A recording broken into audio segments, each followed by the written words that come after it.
everyone, Valerie here. I wanted to share with you guys my 2017-2018 homeschool lesson planner choice for this upcoming school year.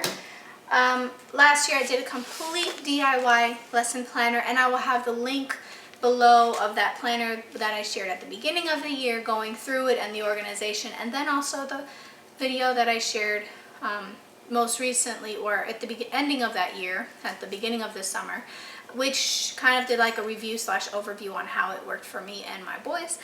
This year I decided, mainly because I'm pregnant, I wanted to save the time that it took to put together and print and all of that to have a DIY planner.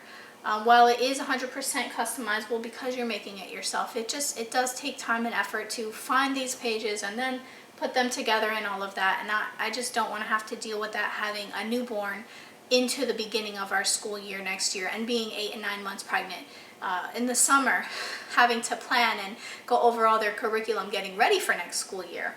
So I decided to purchase, and I purchased these planners for the 2 older boys. This will be their first year having their own lesson planner, which I will be the one writing in it, and it will be their own lesson planner that will be in their homeschool binder, and they will turn it in to me to do their lesson plans every time I lesson plan.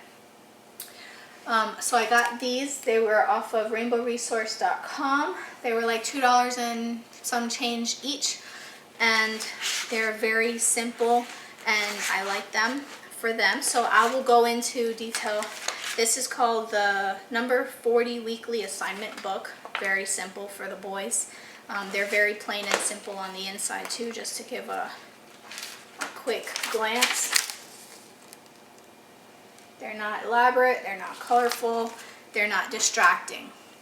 And for myself, I'm choosing to use the Ultimate Homeschool Planner, which is a planning system designed by Deborah Bell. And I got this yellow purple one. This is by the company Apologia, and I think I paid $20 for this, also on rainbowresource.com. And I will be using this for homeschooling, for lesson planning my 2 younger boys' schoolwork, also our group work, which is group work for all of the 4 boys. We all do that together, which includes like Bible history, sign language, stuff like that.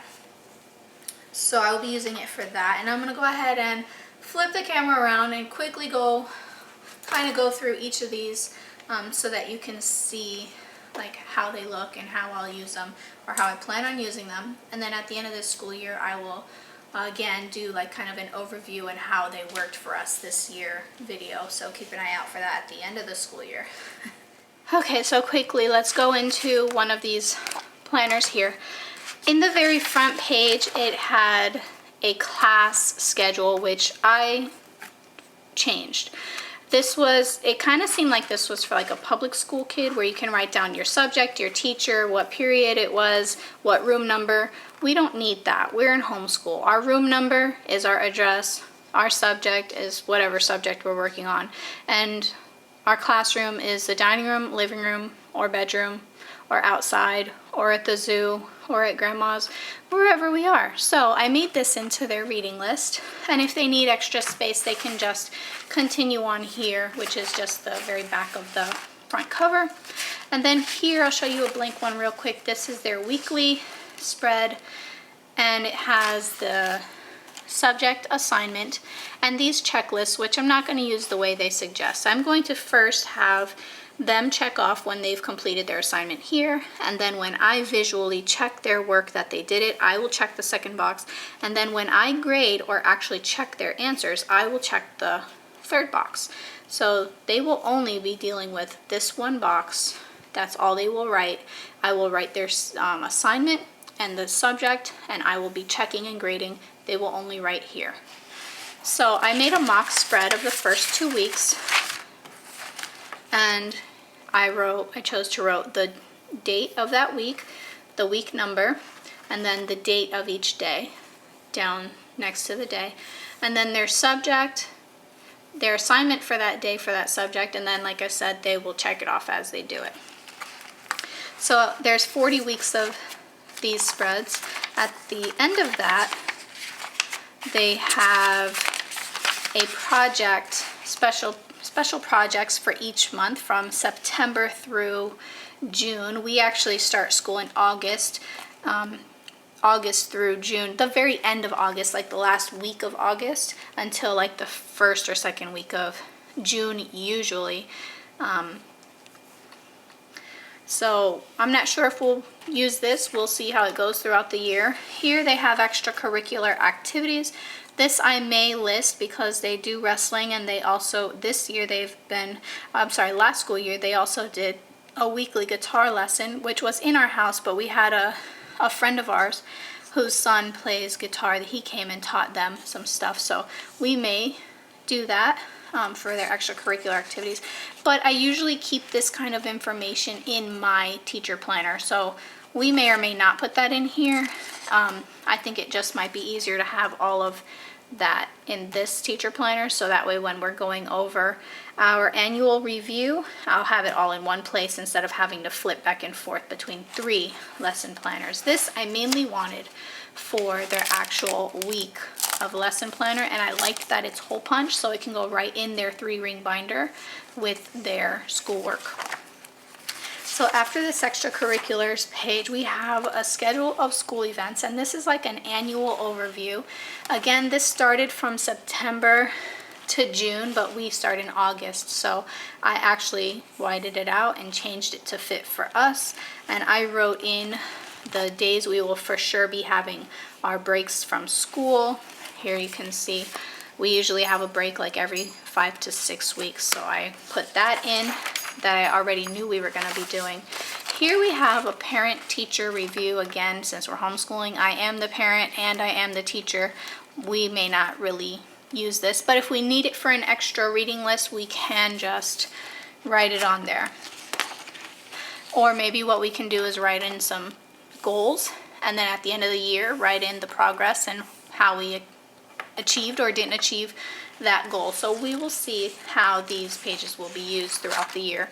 And in the back they have a directory. Again, they don't really need this. So if we need an extra reading list or whatever, we'll see how this will end up getting used throughout the year. Like I said, for them, the main thing I need is that weekly lesson plan. So now into my lesson planner. Let me see first what I have here. Okay, so I have here I was doing some pre-planning on a loose leaf paper, so that's there. And I do like that this has a pocket, and this front cover is kind of like a thick plastic, it feels like, or a laminated cardstock, but it feels sturdy, and these plastic rings feel like sturdy. This feels sturdy, like it's not going to come off of it. So this here has the annual calendars going from 2015 all the way to 2023, which I'm sure I won't need it going that far ahead, but it could be something I could possibly cut out later and use the calendars like on the refrigerator or something. So this is the year we'll be using this, 2017 and 18. I have this page blocked off because that's where you write your address and phone number and all that stuff, and I already filled it out. So that's a no-no for you guys. You cannot see that. And then it has all of its directions and instructions, and I did read through this and I got some ideas from it on how to set up the annual calendar with the breaks in it, and then the monthlies and then the weeklies, etc. So this is my first time using this, so having this information in the front was nice to give me ideas on how to use this. And then it also gives you ideas on how to use the student ultimate homeschool planners, but we didn't buy those, so I don't need that. So we have here our annual thing, and I did pencil in or write in our official breaks that I have planned. We will be having a 2-week break sometime in the beginning of September because the baby's due on September 11th. So I'm not exactly sure when that 2-week break will start, but somewhere in here we'll be having a 2 full weeks break for all of us to adjust to having a new baby in the house and give me time to be in the hospital and to get home from the hospital and have the baby and in the house and all that stuff. So we will I'm trying to take into consideration a little bit of time for that, even though I don't feel 2 weeks is enough. So I did tab, let's see here. You can see these pink tabs here. I tabbed where my yearly overview is, so I can just quickly turn to that when I need it.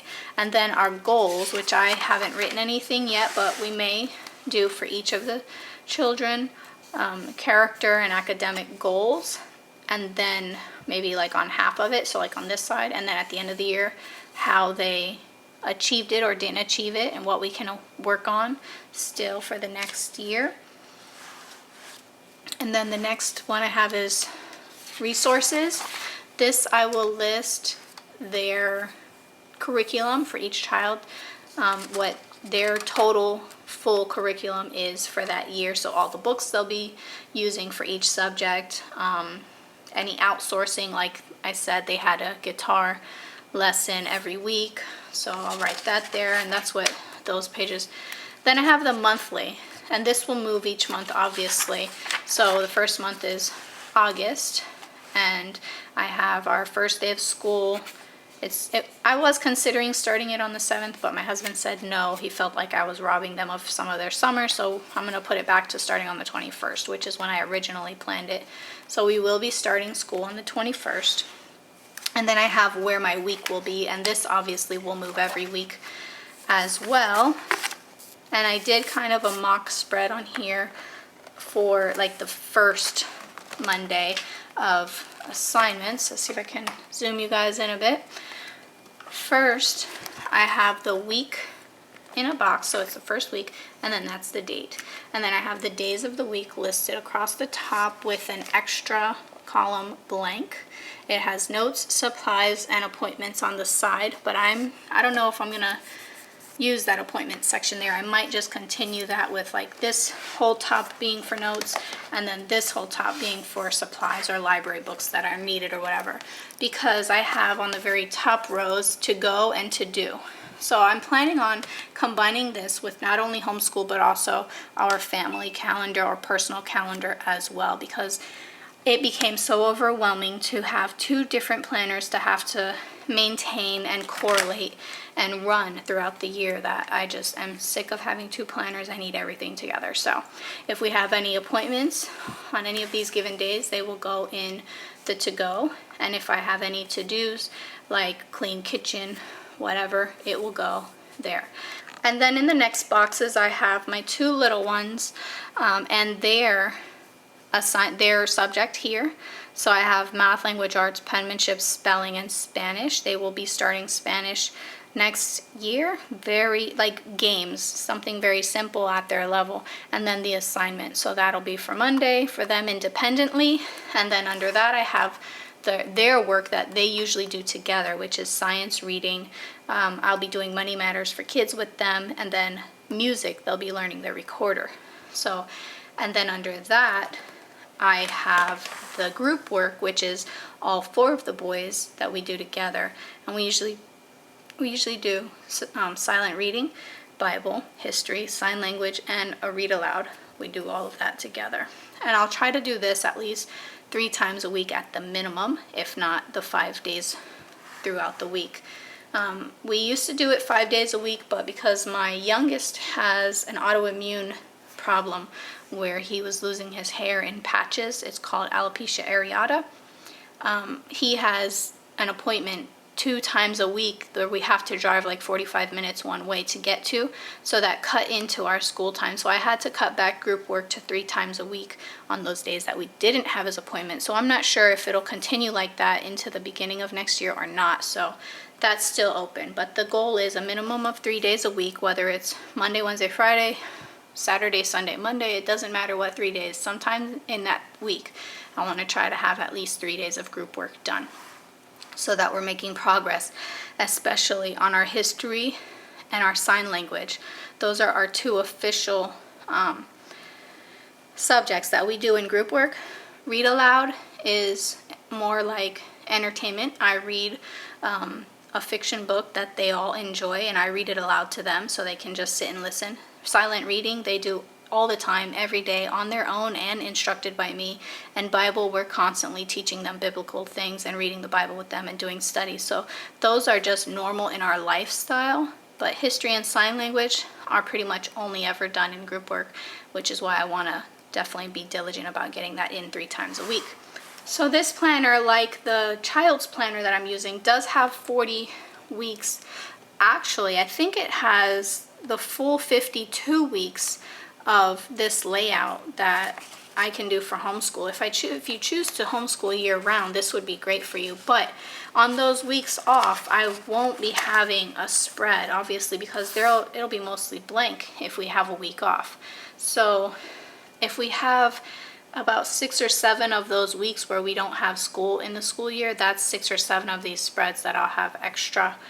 So I will be using at least 36 to 40 of these spreads specifically for school.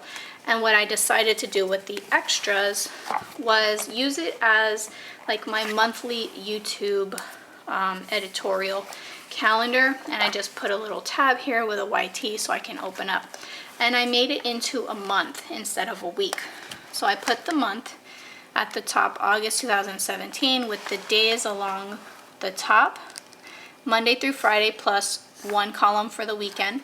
And then I'm gonna put in the day that I want to upload a specific video, which will have the video name here. It has a R for record, a E for edit, and a U for upload. And I will just check off when I do that, just X off the R when I record it. So I have enough for extra weeklies to do that for the entire school year. So I have enough from August to June or July to do that.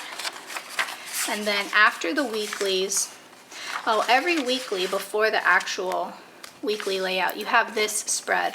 And it has like a quote or a paragraph or something that you can read. It has a Bible plan. I guess if you wanted, you could write out your Bible that you're going to read that week, either with your kids or by yourself or with your husband, or all 3 if you could fit it. Solo, marital, family, of what you're going to read and talk about for Bible that week.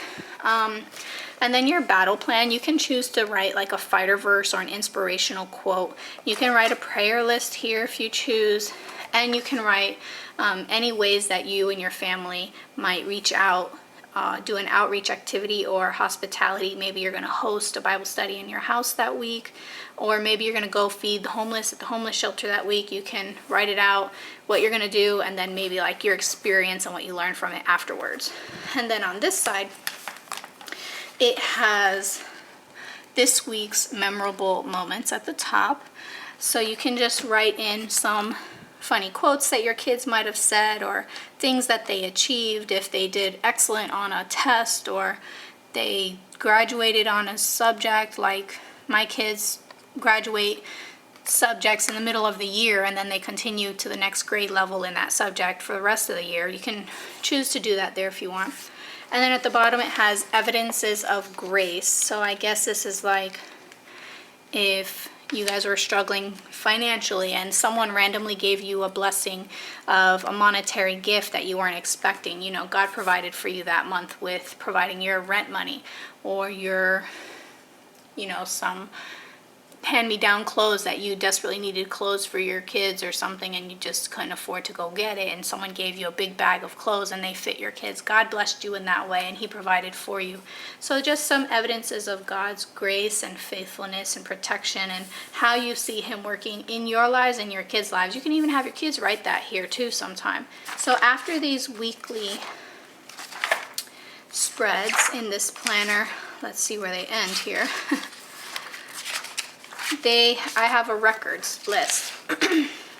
And this is for like scores, I guess, for tests.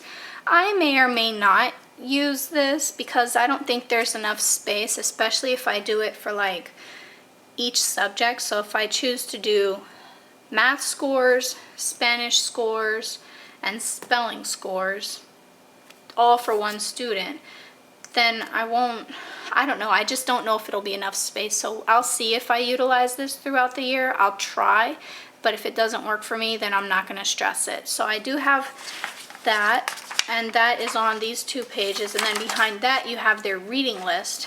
And I don't think this, again, is going to be enough space. However, if I keep the reading list for my 2 older boys in their planner, this should be enough space for my 2 little ones, because I have this 2-page spread and this 2-page and this one side of the spread for reading list.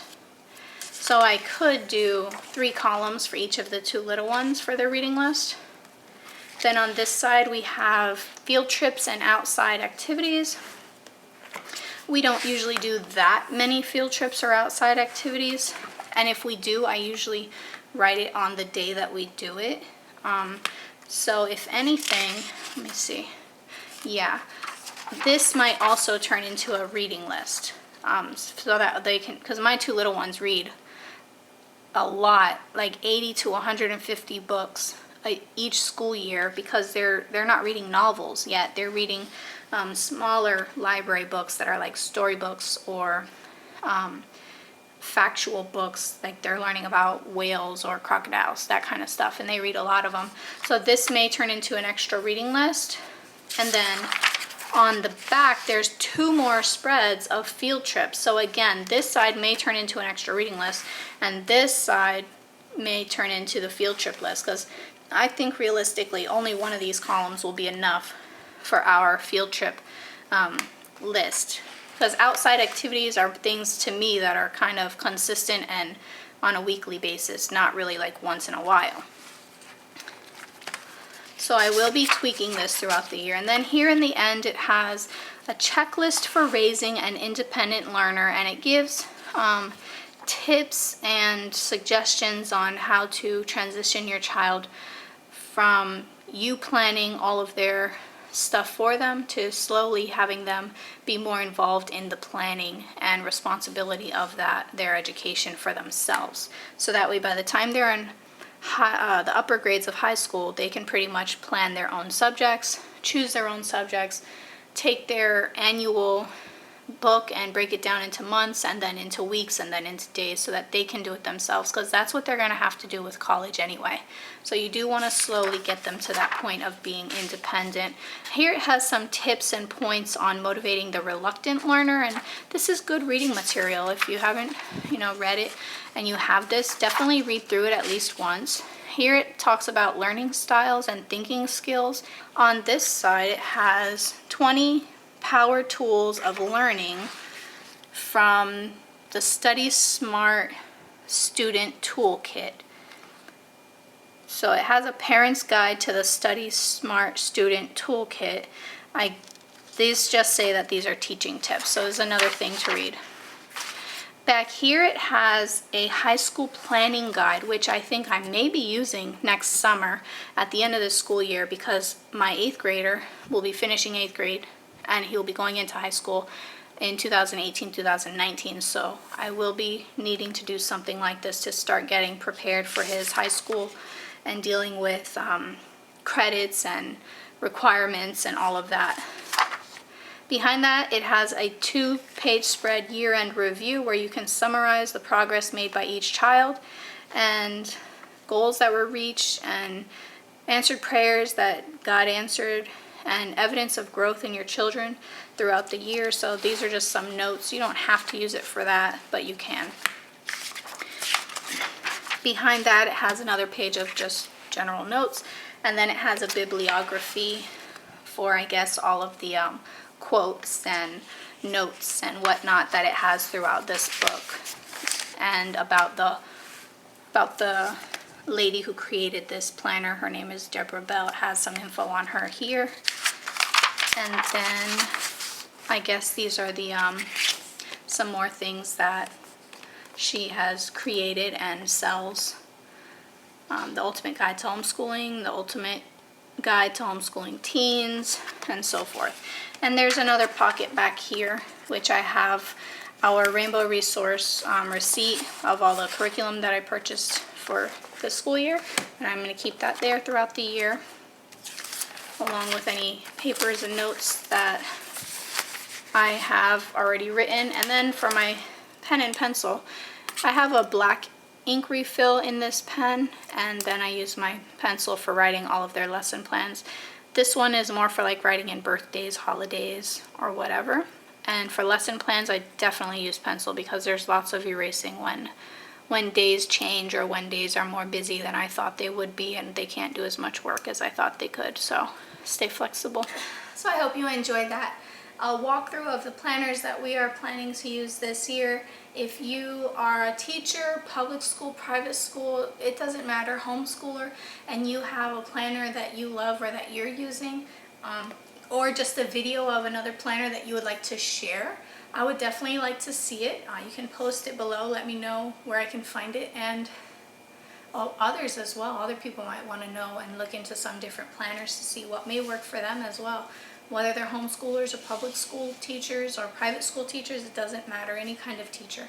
So thank you guys again so much for watching. If you like this video, please give it a thumbs up. And don't forget to subscribe and hit that notification bell button if you would like to be updated every time a new video comes out. If you forget to click that little button, just remember that I upload Monday, Wednesdays, and Fridays at 8 a.m. a new video comes out. Come back and check for those videos each week. And I'll see you guys until next time. Bye.